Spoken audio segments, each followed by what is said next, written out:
Assalamualaikum warahmatullahi wabarakatuh. Jumpa lagi sama Cabi Channel. Oke, kali ini kita akan membahas tentang pergunungan. Apa sih pergunung? Kan kadang orang nggak banyak tahu nih. Pergunung apa itu pergunung? Nah, saat ini kita sudah kedatangan bintang tamu kita. Beliau ada Ketua Pergunung Kabupaten Sampang. Selamat siang Bapak Muzaki, Sarjana Pendidikan. Selamat siang. Oke, luar biasa, semangat sekali ini Bapak Ketua ya. Nah, ngomong-ngomong pergunung nih. Nah, Pak, pergunung itu apa sih? Sampai itu banget. Jadi pergunung itu adalah Persatuan Guru Nahdlatul Ulama. Oh, Persatuan Guru Nahdlatul Ulama. Ya, jadi pergunung gitu ya? Ya, kalau Persatuan Guru itu ada PGRI, ada IGI, Ikatan Guru Indonesia. Nah, kita ini di kalangan hadir itu ada Persatuan Guru Nahdlatul Ulama. Nah, Pak Muzaki, kalau kita membahas tentang lembaga guru nih ya, kayak PGRI itu sudah ada dari dulu. Nih, kok baru-baru ini pergunung itu muncul nih? Nah, itu sejarahnya gimana nih Pak? Ya. Itu sebenarnya bukan baru. Kenapa? Insya Allah 1 Mei 58 pada saat itu ada kongres Mahdif, kongres Mahdif di Surabaya. Kemudian pada saat itu dicetuskan Persatuan Guru Nahdlatul Ulama. Karena apa? Menampung aspirasi dari kegiatan-kegiatan guru, pendidikan, kemudian juga termasuk keluhan-keluhannya, Mas. Karena rata-rata di pergunung itu adalah mereka banyak mengabdi di lembaga pendidikan non formal, di madrasah dan sebagainya. Walaupun sebenarnya itu secara umum itu pun juga sudah diakui, karena pergunung itu selain membawa paham Ahlus Sunnah wal Jamaah, itu kita ini juga berdasarkan undang-undang dasar situ 145. Oh, jadi dari dulu ya? Iya, dari dulu sudah ada. Baru bergeraknya ya? Nah, ini yang perlu barangkali ini juga perlu masyarakat tahu. Nah, ya. Pada setelah pergunung berdiri, kemudian kita masuk ke rezim Orde Baru. Berdirinya itu tahun berapa? Tahun 58. Oh, 58. 1 Mei 58. Baru itu sering kalau ada gerakan-gerakan mencurigai dan sebagainya. Kemudian ini bangkit kembali pada tanggal 24 Juli 2011 melalui kongres pertama pergunung di Pondok Pesantren Ahmadul Umah Pacet di Aset Syekh Uddin.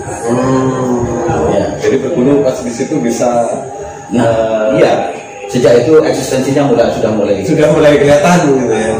Oke, iya. Jadi memang lama gitu ya, tapi eksistensi yang memang harus para guru tahu nih pergunung. Nah, kalau melihat dari pergunung ini sendiri, program yang dari guru-guru itu bisa rasakan apa?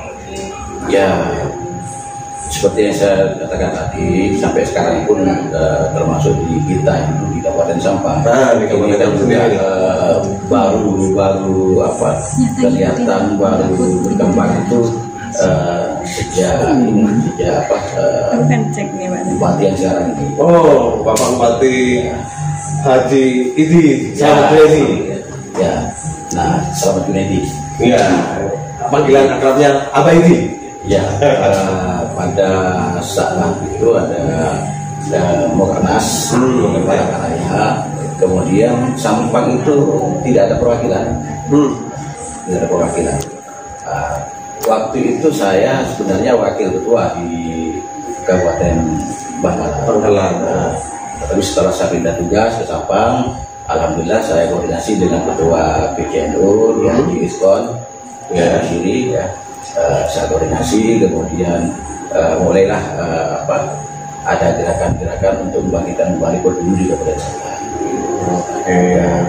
Ya, tentang programnya tentu ini pemberdayaan jadi pemberdayaan terhadap guru Nahdlatul Ulama. Ya, karena memang saya katakan tadi bahwa memang di perguru itu banyak sahabat-sahabat itu yang mengabdi di lembaga pendidikan. Jadi perlu ini ya guru-guru yang memang satu memang ini peningkatan mutu profesionalisme tentang bagaimana guru siap mendidik mencerdaskan anak bangsa, itu yang prioritas pertama itu ya. Kemudian yang kedua, ini juga mohon maaf saya sudah sering kali ini berbicara bahwa garda terdepan itu adalah untuk mencerdaskan bangsa lebih Guru benar. oleh karenanya pemerintah juga harus ikut memperhatikan bagaimana nasib gurunya. Jangan sampai guru itu mencerdaskan anaknya orang lain, tetapi mencerdaskan anaknya sendiri nggak bisa. Itu Mas Ayu ya. Ya. Baik, sahabat Jabis, sebelum kita ngobrol lagi, kita ngopi dulu dan kita lihat pesan-pesan berikut ini. Selama ini kepada dirimu, dan ku berjanji akan melepasmu. Selamat malam buat teman-teman yang ada di Sampang atau yang melintasi Sampang. Silakan mampir di Toret Cafe. Ini ada di Jalan Suhada dekat Pasar Degedek Sampang. Rasanya mantap maknyur. Salam kopi hitam, kopi pahit. Yo, welcome back to Jabis Channel. Luar biasa. Memang kalau kita amati hal yang kecil, kalau kita konsisten, insya Allah akan menjadi besar. Nah, saat ini bersama Bapak Musaki dari Ketua Pergunu Kabupaten Sampang. Nah, kita tanya-tanya lagi nih tentang guru ya. Nah, Pak Musaki, di Kabupaten Sampang ini dari Pergunu sendiri nih untuk guru lah. Nah, bentuk gerakannya kayak apa sih? Kalau ya boleh tahu? Ya, kalau gerakan-gerakan dari teman-teman guru itu sama, artinya tetap ada GMP itu ya. Ini maksudnya dari Pergunu sendiri untuk mengcover para guru. Ya, di Sampang itu Kabupaten Sampang PJ Pergunu itu sudah dibentuk tahun 2019 dihadiri oleh Bapak Bupati juga, Pak Wagub Wazir juga, terus dari Pak BW pengurus wilayah Pergunu juga hadir memberikan sambutan semangat, dan juga karena kita ini ada kerjasama juga dengan aparat keamanan dengan Polri ya. Jadi kami memang mencoba untuk mendesain agar pendidikan kita ini adalah pendidikan yang full ya, yang bisa memberikan keamanan, kenyamanan pada siswa sehingga, dan itu juga agar kita tidak terasuki dengan paham-paham lain ya. Tahun 2000 bulan Juli tahun 2019 itu kami mengadakan pelatihan Pergunu Kabupaten Sampang di Kecamatan Tampungan tersebut, di kebetulan di yayasan saya itu Velodrome, kami undang stakeholder yang tinggal semua. Dari ketua PJNU, kemudian bupati. Biar tahu ya, ini ada pergerakan kita untuk guru-guru. Apalagi guru-guru non formal. Silakan Pak Kapolda hadir waktu itu. Oke. Karena kami bukan hanya memperjuangkan hak-hak sudah berjamaah di dalamnya, hak guru juga diperjuangkan juga. Hak guru, kemudian juga tentang keamanan mereka, karena seringkali kan guru kalau sudah melakukan tindakan misalnya untuk menegur siswa seringkali dilaporkan dan sebagainya. Ini hanya dan juga kasihan mereka. Padahal mereka terus terang memang betul-betul ingin mencerdaskan anak bangsa seperti itu ya. Kalau udah seperti itu berarti tahu dong data-data guru-guru non formal gitu. Ya, Alhamdulillah karena kita ini di Kabupaten Sampang ada 14 PAC. Jadi semuanya Sama sudah ada ya. punya data sendiri-sendiri ya? Di tiap kecamatan ada PAC. Jadi melalui ketua-ketua PAC itu kita selalu koordinasi, ya, bahkan tiap bulan kita rutin ada kegiatan, ada tema itu ngopi, ngobrol pintar ala pergunung. Wes, jadi ini bisa ngopi juga dong. Ini Mas Wahyu ini sama kru ini bisa gabung nanti ngopi ya. Oke, boleh. Luar biasa ini bersama Ketua Pergunung Kabupaten Sampang. Nah, kira-kira sudah terlihat. Jadi para guru-guru ya nggak usah khawatir, dan juga ini satu bentuk kalau di keluarga ini orang tuanya Pak ya? Iya. Oke, begitu. Jadi segala bimbingan, terus edukasi, harus begini nih guru, gitu ya. Jadi kalau untuk mengajak para guru seperti itu dan juga misi yang sudah disampaikan, ada pertemuan, ada memperkuat dengan itu intens dong Pak? Iya. Itu yang rutin lah. Yang rutin itu 1 bulan sekali. Tapi ada kadang insidental kalau sudah ada semacam hal yang sangat mendesak untuk dibahas. Kami panggil semua ketua PAC untuk membahas tentang bagaimana ke depan nasib guru. Oleh karenanya kami terus terang PC Pergunung Kabupaten Sampang ini memberikan keleluasaan pada sahabat-sahabat guru. Bukan hanya di Nahdlatul Ulama, ya. Yang penting dulu kami siap backup kalau misalnya ada permasalahan. Kami akan memberikan bantuan hukum kalau ada hal yang memang betul-betul dibutuhkan. Jadi nggak semerta-merta ada masalah itu, dicuekin aja, dikacangin, Iya. Nah, ya. Enggak, tapi kita rangkul juga. Ya, memang masalahnya apa gitu. Studi kita yang pengalaman. Pengalaman, oke.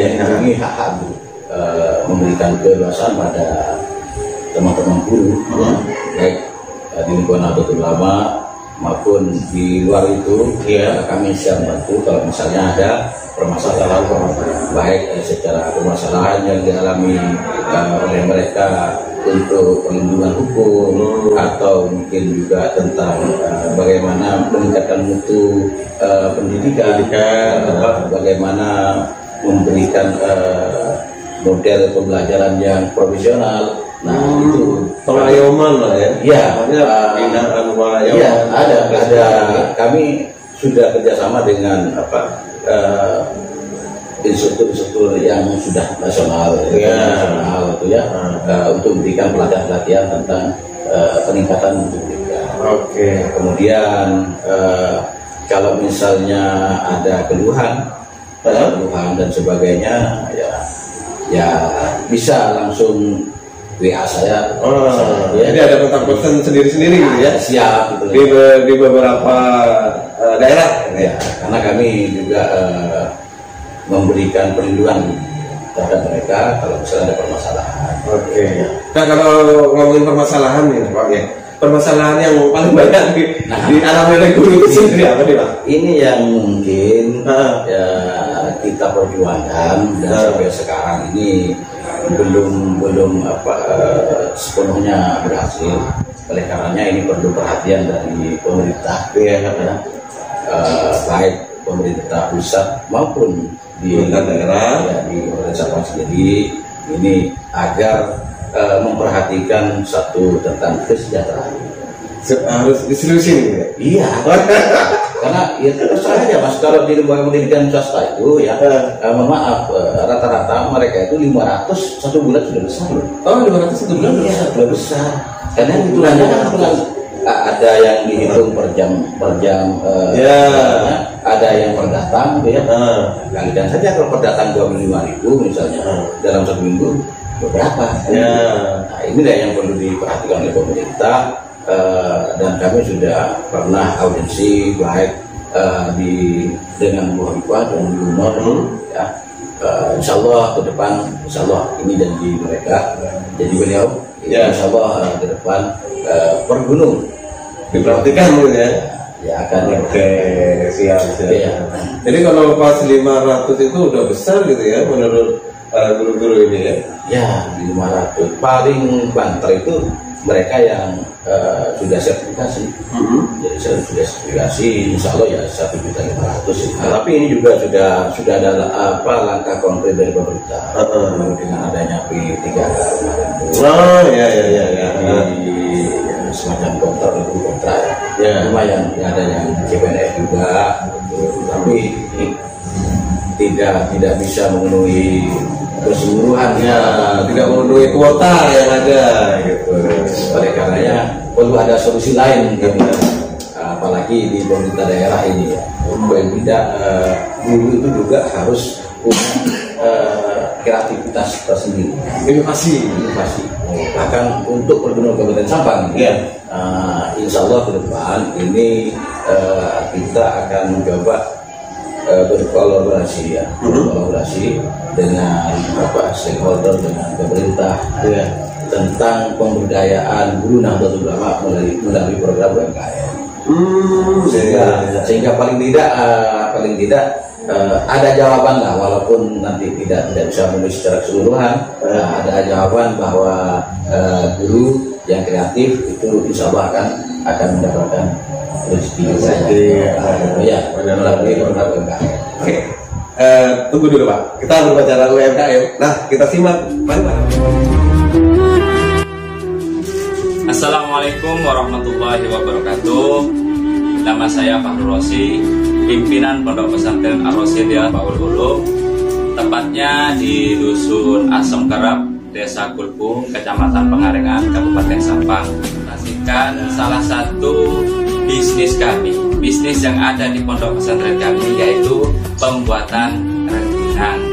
Rengginang ini selain bisnis yang ada di segi Pondok Pesantren kami, juga salah satu ciri khas atau camilan dari rakyat Madura atau masyarakat Madura. Usaha ini sudah berjalan kurang lebih 2 tahun, yaitu pada tahun 2020 pada masa COVID. Setiap harinya kami bisa memproduksi rengginang sebanyak 2.500 sampai dengan 3.000 rengginang dengan menghabiskan ketan kurang lebih sebanyak 80 sampai dengan 100 kg. Adapun karyawan yang kami pekerjakan sebanyak kurang lebih 25 orang yang berasal dari santri dan alumni pesantren Ar-Rosyidiyah Mambaul Ulum. Maksud dan tujuan dari kami yang pertama yaitu memberikan keterampilan ataupun skill kepada santri. Yang kedua, untuk pendapatan tambahan operasional lembaga keagamaan Islam, khususnya Pondok Pesantren Ar-Rosyidiyah Mambaul Ulum. Harapan kami ke depan, yang pertama yaitu usaha ini bisa berkembang baik dari segi kualitas maupun dari segi kuantitas. Terus yang kedua, pemasaran yang tidak hanya di Kabupaten Sampang, tetapi bisa di luar Kabupaten Sampang. Yo, welcome back to Cabis Channel. Ngomongin masalah UMKM ini dulu, Pak Zaki sudah nyampaikan gitu ya. Nah, untuk UMKM sendiri di para guru itu sendiri, ya guru kan dituntut untuk kreatif ya. Jadi profesional, tapi itu juga harus kreatif kan. Ya. Apalagi sekarang IT kan sudah canggih semua. Ya. Kalau guru yang kreatif, insya Allah guru itu bisa bisa menginspirasi untuk bagaimana bermanfaat. Jadi ini nanti akan menjadi edukasi pada siswa ya. Untuk seperti itu baru diberikan. Ya daripada ya. Kemudian yang lain juga UMKM itu insya Allah kami memang bentuknya apa? Kerjasama itu dan bentuk UMKM itu seperti misalnya koperasi ya. Jadi koperasi dulu punya usaha lah misalnya. Punya usaha ini kan seringkali kalau di sekolah-sekolah itu banyak jajanan dari luar dan sebagainya ya. Jadi perlu memikirkan jajanan siswa untuk sehat. Kayak gini. Itu. Nah, kalau punya ide yang kreatif misalnya ya, kemudian kita pemerintah bantu modalnya. Itu. Yang ditunggu itu. ini kan sudah kami kemarin. Tapi meskipun ditunggu itu, tapi jelas gerakannya gitu lah ya. Ya, kami juga dari PW juga pernah ini ada koperasi khusus guru. Oh, koperasi khusus guru? Ya, ada. Insya Allah launchingnya untuk Kabupaten Sampang, Insya Allah bulan Juli. Wow. Ini semangat lagi untuk guru-guru Pak ya? Iya, ini. Jadi bisa merangkul seluruh guru, entah itu PNS, non PNS, yang nggak formal gitu ya. Ya, terutama sahabat-sahabat guru yang maaf ini yang ada di lembaga pendidikan swasta, madrasah kadang guru ini saya guru loh, padahal kayaknya bukan guru gitu. Saya sudah ini ketemunya masih ngatur waktu. Oh iya. Dan insya Allah saya akan bahas khusus tentang nasib guru di Kabupaten Sampang, karena tiap PAD sudah punya data nih guru di Kabupaten Sampang, oh banyaknya sekian gitu ya. Oke. Nah mungkin ini terakhir nih Pak, closing statement untuk para guru nih. Sahabat-sahabat guru, terutama di lingkungan guru Nahdlatul Ulama Kabupaten Sampang ini, jangan berputus asa, tetap semangat, untuk mencerdaskan anak bangsa. Insya Allah kalau kita berkhidmat, di itu, insya Allah kita akan mendapatkan barokah. Oke. Jadi itu dari saya. Ya. Oke, demikian tadi obrolan kita bersama Ketua Perguru Kabupaten Sampang, ya Bapak Museki Sarjana Pendidikan. Dan sekian dulu, terima kasih. Jangan lupa ikuti terus Cabis Channel. Assalamualaikum warahmatullahi wabarakatuh.